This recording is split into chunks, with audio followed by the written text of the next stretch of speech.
कदीम जमाने की बात है। एक मुल्क में जहां जंगल घने थे, नदियां साफ बहती थीं और इंसानियत अभी भी जिंदा थी, वहां एक नेक दिल मुसाफिर रहता था जिसका नाम था हकीमुद्दीन। हकीमुद्दीन सच्चा, नेक और अल्लाह से डरने वाला शख्स था। वो तिजारत करता था लेकिन कभी किसी का दिल नहीं दुखाता। एक दिन उसने सुना कि दूर एक शहर में बड़ा मेला लगने वाला है जहां माल बहुत सस्ता मिलता है और मुनाफा भी खूब होता है। उसने सोचा, ये मौका खोना नहीं चाहिए, अल्लाह ने जो दिया है उसमें बरकत डाल देगा। उसने अपना सारा जरूरी सामान इकट्ठा किया, सोने चांदी के कुछ सिक्के, कपड़े, मसाले और सबसे कीमती चीज एक खूबसूरत सोने का हार जो उसके वालिद ने उसे वसीयत में दिया था। यह हार इतना कीमती था कि उसकी कीमत सैकड़ों सिक्कों से ज्यादा थी। सुबह सवेरे हकीमुद्दीन ने सफर शुरू किया। उसका घोड़ा मजबूत था, दिल में उम्मीद थी और जुबान पर अल्लाह का नाम था। रास्ता जंगल से होकर गुजरता था। जंगल में वो अकेला था लेकिन उसे डर नहीं था क्योंकि वो कहता था, जो अल्लाह रखवाला है उसे कोई नुकसान नहीं पहुंचा सकता।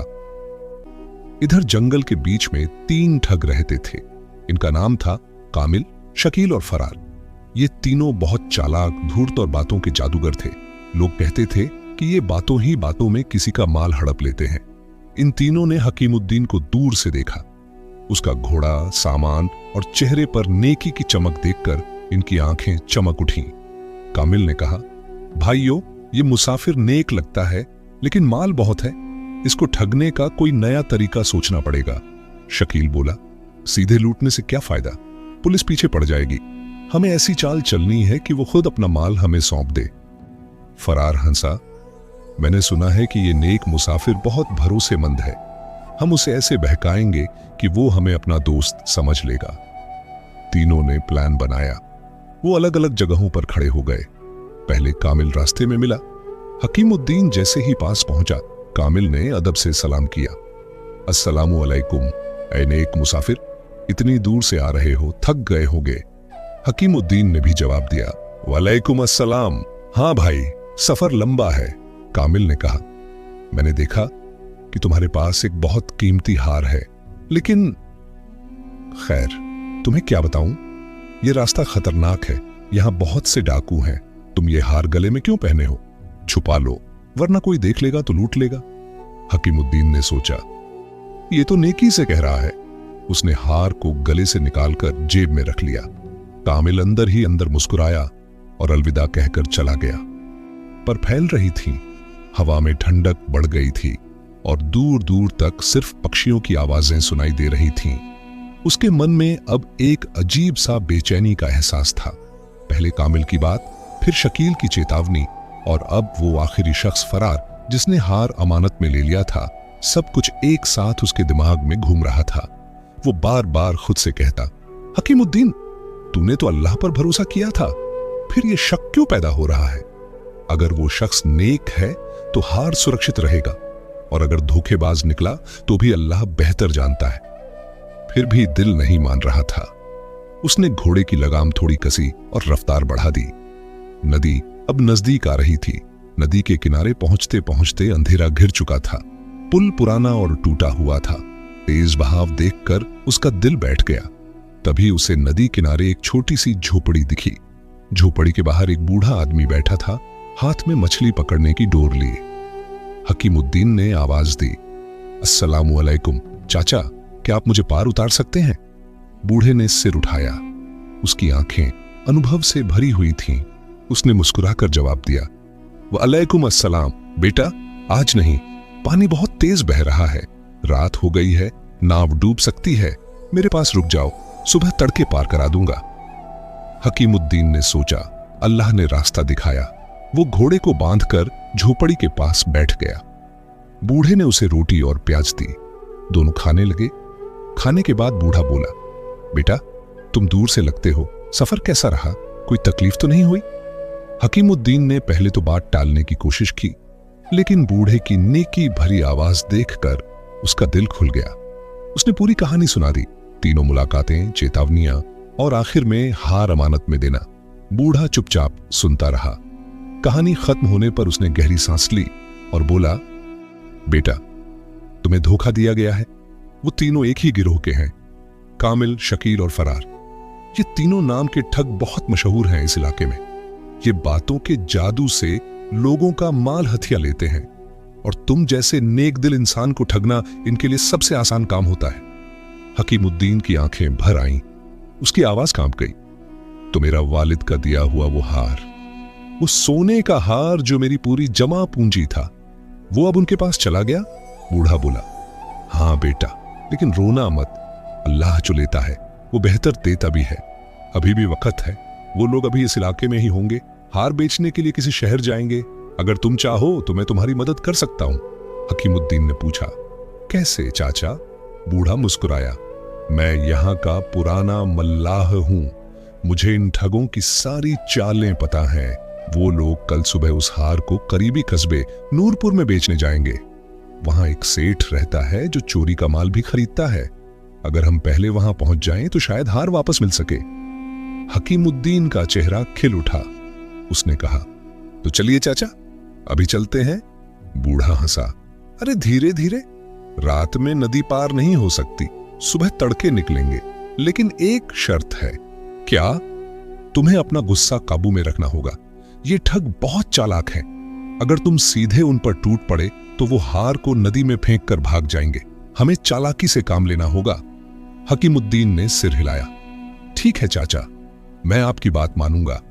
रात भर हकीमुद्दीन सो नहीं सका। वो बार बार हार की याद करता और खुद को कोसता, लेकिन फिर अल्लाह का नाम लेता और सुकून पाता। सुबह होते ही बूढ़े ने नाव तैयार की। दोनों घोड़े और सामान समेत नदी पार हो गए। नूरपुर का कस्बा अब सिर्फ 2 घंटे की दूरी पर था। रास्ते में बूढ़ा बोला, बेटा, एक बात याद रखना, नेकी कभी हार नहीं मानती। ये ठग भले ही आज जीत गए हों, लेकिन आखिरी फैसला अल्लाह का होता है। नूरपुर पहुंचते पहुंचते दोपहर हो गई। कस्बे में हलचल थी। बाजार सजा हुआ था। लोग आ जा रहे थे। बूढ़े ने हकीमुद्दीन को एक छोटी सी दुकान के पीछे छुपा दिया और कहा, तुम यहीं रुको, मैं जाकर पता लगाता हूं कि वो तीनों कहां हैं। कुछ देर बाद बूढ़ा लौटा। उसका चेहरा गंभीर था। बेटा, वो तीनों सेठ के पास गए हैं, अभी हार दिखा रहे हैं। सेठ ने अभी दाम तय नहीं किया। हमारे पास थोड़ा वक्त है। हकीमुद्दीन ने पूछा, अब क्या करें? बूढ़ा बोला, अब असली खेल शुरू होगा। तुम्हें एक काम करना होगा। तुम सेठ के पास जाओ और कहो कि तुम एक अमीर शेख के नौकर हो। तुम्हारा मालिक वो हार खरीदना चाहता है और 2 गुना दाम देने को तैयार है, लेकिन शर्त ये कि वो हार अभी तुम्हें दिखाया जाए। हकीमुद्दीन हैरान हुआ, लेकिन चाचा, मैं झूठ कैसे बोलूं? बूढ़ा बोला, ये झूठ नहीं, हिकमत है। तुम्हारा हक वापस लेने के लिए अल्लाह माफ करेगा। हकीमुद्दीन ने बहुत सोचा, आखिरकार राजी हो गया। दोनों सेठ की हवेली की तरफ बढ़े। हवेली के बाहर कामिल, शकील और फरार खड़े थे। हकीमुद्दीन ने उन्हें देखा तो खून खौल उठा, लेकिन बूढ़े की नजर देखकर खुद को संभाला। अंदर जाकर हकीमुद्दीन ने सेठ से कहा, हुजूर, मेरा मालिक दूर मशरिक से आया है। उसने सुना है कि यहाँ एक अनमोल सोने का हार बिकने वाला है। वो 2 गुना दाम देने को तैयार है। क्या मैं वो हार देख सकता हूं? सेठ ने मुस्कुराकर कहा, बिल्कुल, लेकिन पहले ये तीनों शख्स मालिक हैं। फरार ने हकीमुद्दीन को पहचान लिया। उसकी आंखें फैल गईं। वो घबराकर बोला, ये तो वही मुसाफिर है। फरार की ये चीख सुनते ही हवेली में सन्नाटा छा गया। सेठ की आंखें सिकुड़ गईं। कामिल और शकील पीछे हट गए, जैसे कोई शेर सामने आ गया हो। हकीमुद्दीन खड़ा था, सीना तानकर, लेकिन चेहरे पर गुस्सा नहीं, सिर्फ नेकी और हक़ की ताकत। सेठ ने धीरे से पूछा, ये क्या माजरा है? तुम तीनों ने कहा था कि यह हार तुम्हारा अपना है, अब ये मुसाफिर इसे अपना बता रहा है। फरार घबराकर बोला, हुजूर, ये झूठ बोल रहा है। हमने इसे जंगल में खरीदा था। ये हमारा हक है। हकीमुद्दीन ने शांत स्वर में कहा, सेठ साहब, ये हार मेरे वालिद का दिया हुआ है। इसमें एक निशान है, पीछे की तरफ अहद लिखा हुआ, यानी हकीमुद्दीन। अगर आप हार देखें तो पता चल जाएगा। सेठ ने ठगों की तरफ देखा। कामिल ने हार को छुपाने की कोशिश की, लेकिन सेठ का नौकर पहले ही उसे ले आया। हार को उल्टा करके देखा तो सचमुच पीछे छोटे छोटे उर्दू अक्षरों में हैद नक्काशी थी। सेठ का चेहरा लाल हो गया। वो गरज कर बोला, तुम तीनों धोखेबाज, तुमने मुझे चोरी का माल बेचने की कोशिश की, मैं तुम्हें यहां की पुलिस के हवाले कर दूंगा। ठग घुटनों पर बैठ गए। शकील रोने लगा। हुजूर, रहम करो, हम गरीब हैं, ये हार हमें मिला था, हमने सोचा बेच देंगे। लेकिन हकीमुद्दीन ने हाथ उठाकर सबको रोका। उसने कहा, सेठ साहब, इन्हें पुलिस मत दीजिए, अल्लाह ने मुझे हार वापस दे दिया है, इससे ज्यादा मुझे कुछ नहीं चाहिए। लेकिन इनसे एक वादा लीजिए कि ये कभी किसी और को ठगेंगे नहीं। सब हैरान रह गए। सेठ ने पूछा, तुम इन ठगों को माफ कर रहे हो? इन्होंने तुम्हारा इतना बड़ा नुकसान किया। हकीमुद्दीन मुस्कुराया, हां हुजूर, नेकी का रास्ता यही है। अगर मैं इनको सजा दूंगा तो मेरा दिल भारी रहेगा, अगर ये तौबा कर लें तो अल्लाह भी इनको माफ कर देगा। बूढ़ा मल्लाह जो दरवाजे के पास खड़ा था अब आगे आया। उसने कहा, सेठ साहब, ये लड़का सच्चा नेक इंसान है, मैंने इसे रास्ते में देखा था।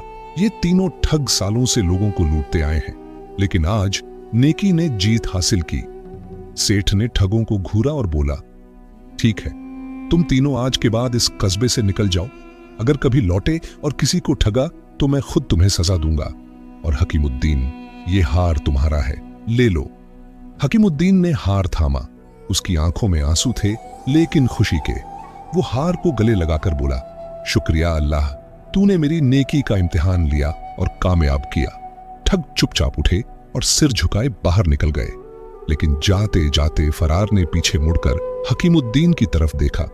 उसकी आंखों में शर्मिंदगी थी, शायद पहली बार उन्हें किसी ने माफ किया था। सेठ ने हकीमुद्दीन को बहुत इज्जत दी। उसने कहा, आज से तुम मेरे मेहमान हो, रात यहीं गुजारो, कल सुबह तुम्हें मेरी तरफ से एक तोहफा भी दूंगा। रात को हकीमुद्दीन बूढ़े मल्लाह के साथ बैठा। उसने कहा, चाचा, आपने मेरी बहुत मदद की, अगर आप न होते तो मैं कभी हार वापस न पाता। बूढ़ा मुस्कुराया, बेटा, मैंने कुछ नहीं किया, अल्लाह ने किया। तूने जो नेकी दिखाई वही तेरी ताकत थी। याद रखना, दुनिया में ठग बहुत है, लेकिन नेक मुसाफिर कम, और नेकी हमेशा जीतती है, चाहे कितनी देर क्यों न लगे। उस रात हकीमुद्दीन ने बहुत सुकून से नींद ली। हार उसके गले में था, दिल में अल्लाह का नाम, और जहन में एक नया सबक कि माफी देना कभी कमजोरी नहीं, बल्कि सबसे बड़ी ताकत होती है। सुबह होते ही सेठ ने उसे एक छोटा सा थैला दिया। अंदर सोने के सिक्के थे। सेठ बोला, ये तुम्हारी नेकी का इनाम है, जाओ अपना सफर जारी रखो, और जहां भी जाओ नेकी का दम भरो। हकीमुद्दीन ने थैला लिया और शुक्रिया अदा किया। वो बूढ़े मल्लाह को भी अलविदा कहकर निकला। अब उसका मन हल्का था। जंगल अब डरावना नहीं लग रहा था, रास्ता अब रोशन था। लेकिन कहानी अभी खत्म नहीं हुई। दूर जाकर ठगों ने एक नया मंसूबा बनाया। क्या वो तौबा करेंगे या फिर वही पुरानी आदत? क्या हकीमुद्दीन की नेकी उन्हें भी बदल देगी? हकीमुद्दीन नूरपुर से निकलकर फिर सफर पर था। अब उसके पास न सिर्फ सोने का हार था, बल्कि सेठ का दिया हुआ थैला भी, जिसमें काफी सिक्के थे। दिल हल्का था, मन में शांति थी। वो सोचता, अल्लाह ने जो आजमाइश दी उसमें नेकी काम आई, अब आगे का सफर आसान होगा। लेकिन दूसरी तरफ जंगल के एक कोने में कामिल, शकील और फरार बैठे थे। चेहरों पर उदासी, आंखों में शर्मिंदगी। फरार ने सबसे पहले मुंह खोला, भाइयों, आज तक हमने सैकड़ों लोगों को ठगा, लेकिन आज जो हुआ वो मुसाफिर ने हमें माफ कर दिया। कोई सजा नहीं दी, कोई बदला नहीं लिया, मैंने कभी ऐसा नहीं देखा। कामिल चुप रहा, फिर धीरे से बोला, हमारी जिंदगी बर्बाद हो गई है, लोग हमें जानते हैं, कोई हमें काम नहीं देगा, अब क्या करेंगे? शकील ने सिर पकड़ लिया, मुझे लगता है हम गलत रास्ते पर थे। उस नेक मुसाफिर की नेकी ने मुझे हिला दिया है, क्या हम भी बदल सकते हैं? तीनों ने एक दूसरे की तरफ देखा। पहली बार उनके दिल में तौबा का ख्याल आया। फरार ने कहा, चलो हम उस मुसाफिर को ढूंढते हैं, उससे माफी मांगते हैं, और जो कुछ हमारे पास बचा है वो उसे लौटा देते हैं, शायद वो हमें नेक रास्ता दिखाए। तीनों ने फैसला किया। वो हकीमुद्दीन के पीछे पीछे चल पड़े। लेकिन रास्ते में एक नया खतरा आ गया। जंगल के आखिरी छोर पर एक बड़ा डाकू गिरोह था, जिसका सरदार था जालिम खान। ये जालिम खान बहुत क्रूर था। वो न सिर्फ लूटता था, बल्कि लोगों को मार भी डालता था। उसने सुना कि हकीमुद्दीन के पास बहुत माल है, हार और सिक्कों का थैला। उसने अपने आदमियों को हुक्म दिया, उस मुसाफिर को पकड़ो, माल लूटो और उसे खत्म कर दो, कोई गवाह नहीं बचना चाहिए। हकीमुद्दीन शाम को एक छोटे से गांव में रुका। वहां एक मस्जिद थी। वो नमाज पढ़कर बाहर निकला तो देखा तीनों ठग सामने खड़े हैं। वो हैरान हुआ। तुम यहां? फरार ने सिर झुकाकर कहा, हकीमुद्दीन भाई, हम तौबा करने आए हैं। जो हमने किया उसके लिए माफी मांगते हैं। हमारे पास जो कुछ बचा है, कुछ सिक्के, कपड़े, वो हम आपको लौटाते हैं और हम वादा करते हैं कि अब कभी किसी को ठगेंगे नहीं। हकीमुद्दीन की आंखें नम हो गईं। वो मुस्कुराया और बोला, अल्लाह तुम्हें हिदायत दे, मैंने तुम्हें पहले ही माफ कर दिया था, अब तुम मेरे भाई हो। लेकिन तभी जंगल से जालिम खान के आदमी निकले। वो चिल्लाए, रुको, सबको पकड़ो। हकीमुद्दीन और तीनों ठग घिर गए। डाकू तलवारें निकालकर आगे बढ़े। हकीमुद्दीन ने कहा, मेरे पास जो माल है ले लो, लेकिन हमें जाने दो। लेकिन जालिम खान हंसा, माल तो लेंगे ही और तुम सबको मारकर सबूत मिटा देंगे। यहां नेकी का असली इम्तिहान था। कामिल, शकील और फरार ने एक दूसरे को देखा। फिर फरार बोला, भाई, अब वक्त है। हमने जिंदगी भर ठगी की, अब नेकी का मौका है। तीनों ने हकीमुद्दीन को पीछे किया और डाकुओं के सामने खड़े हो गए। कामिल बोला, हमें मारो, लेकिन इस नेक मुसाफिर को छोड़ दो, वो बेकसूर है। लड़ाई शुरू हो गई। तीनों ठगों ने बहादुरी से मुकाबला किया। वो जानते थे कि वो हार जाएंगे, लेकिन हकीमुद्दीन को बचाना चाहते थे। हकीमुद्दीन चिल्लाया, रुको, खून खराबा मत करो। लेकिन डाकू आगे बढ़े। तभी गांव के लोग और मस्जिद के इमाम सुनकर दौड़े आए। कुछ ने हथियार उठाए। जालिम खान के आदमियों को लगा कि अब वो हार जाएंगे। वो भागने लगे। तीनों ठग घायल हो चुके थे, लेकिन जिंदा थे। हकीमुद्दीन उनके पास आया, घुटनों पर बैठा और उनके जख्मों पर पट्टी बांधी। आंसू बहाते हुए बोला, तुमने मेरी जान बचाई, तुम अब सच्चे नेक इंसान हो। फरार ने कमजोर आवाज में कहा, नहीं भाई, तुमने हमें नेक बनाया, तुम्हारी माफी ने हमें बदल दिया। गांव वालों ने तीनों को इलाज दिया। हकीमुद्दीन ने कहा, अब तुम मेरे साथ चलो, मैं तुम्हें नेक काम सिखाऊंगा, तिजारत करेंगे, मेहनत से कमाएंगे। तीनों ने सिर हिलाया। उनकी आंखों में अब चमक थी, नेकी की चमक। कई महीने गुजर चुके थे। हकीमुद्दीन अब एक छोटे लेकिन हरे भरे शहर में बस गया था। उसने अपनी पुरानी तिजारत को फिर से शुरू किया था। ईमानदारी की दुकान, जहां हर ग्राहक को भाई समझकर माल बेचा जाता, कीमतें साफ साफ बताई जाती और कभी किसी का दिल नहीं दुखाया जाता। उसके साथ अब तीनों पुराने ठग भी थे, कामिल, शकील और फरार। ये तीनों अब उसके भाई बन चुके थे। सुबह सुबह दुकान खोलते, माल सजाते, ग्राहकों से मुस्कुराकर बात करते, शाम को हिसाब मिलाते और रात को अल्लाह का शुक्र अदा करते। शहर वाले पहले तो हैरान थे, ये तो वही बदनाम ठग है। लेकिन धीरे धीरे सबने देखा कि इनकी जुबान में अब झूठ नहीं, आंखों में शर्मिंदगी नहीं, बल्कि नेकी की चमक है। लोग उन्हें हकीमुद्दीन के नेक साथी कहने लगे। एक दिन शहर में सालाना मेला लगा।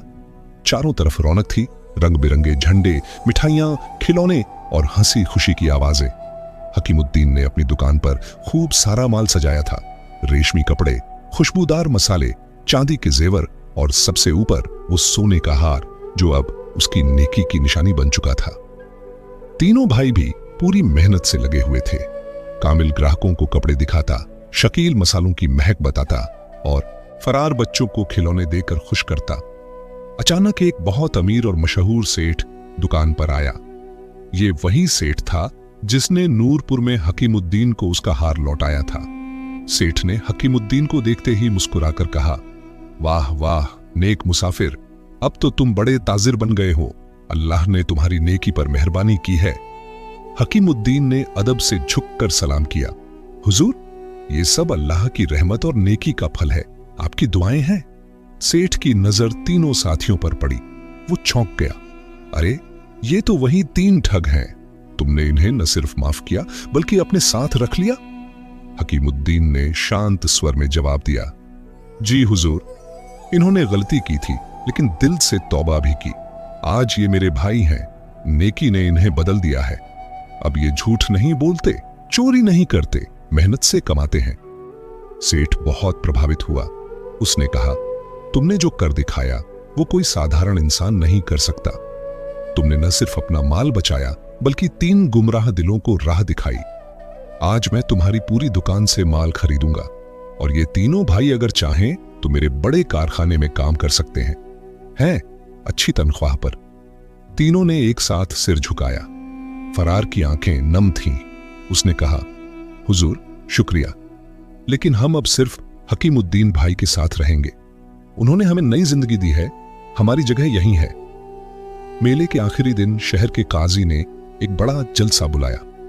हजारों लोग इकट्ठा हुए।